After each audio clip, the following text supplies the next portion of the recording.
Здравейте, аз съм Ема и в това видео ще пресъздавам прическите на Дисни звездите.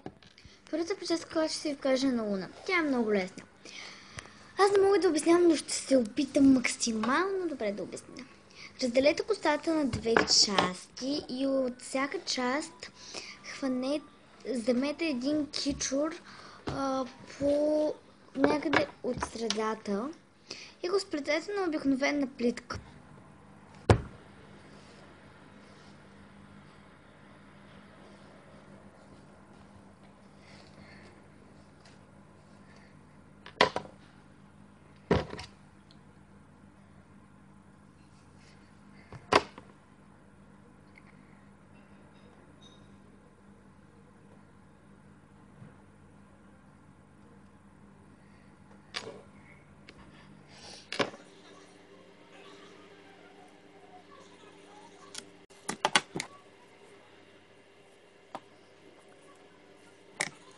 Щом сте готови с плитките, оставяте два кичура отпред, малко от другата част хващате отзад с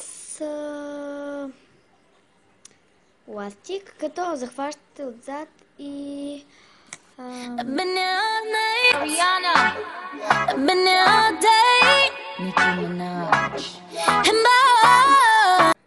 продължаваме с прическата на Амбър.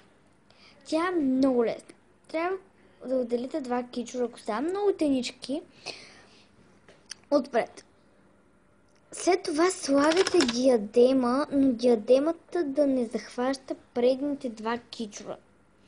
След това вземем единия кичур и леко го подвиваме ето така и го захващаме под диадемата. Същото правим и с другия. Правим.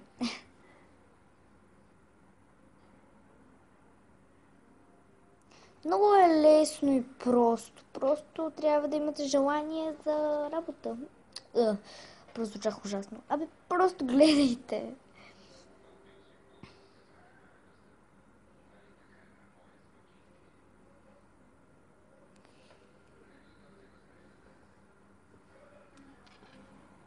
Show the sideways, smack it in the air.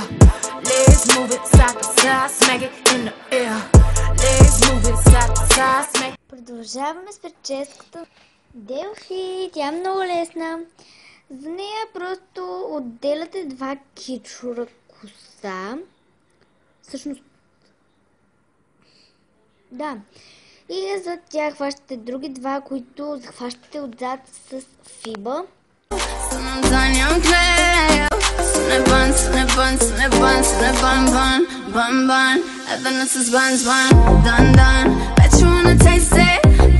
Продължаваме с прическата на Джим. За нея просто хващаме горната част на косата си, бретона по-скоро, назад. Захващаме го с фиба, като може леко да подбухнете, за да има обем, както на снимката. И след това го раздърпайте, за да стане по-небрежно, както Джим обича да ходи.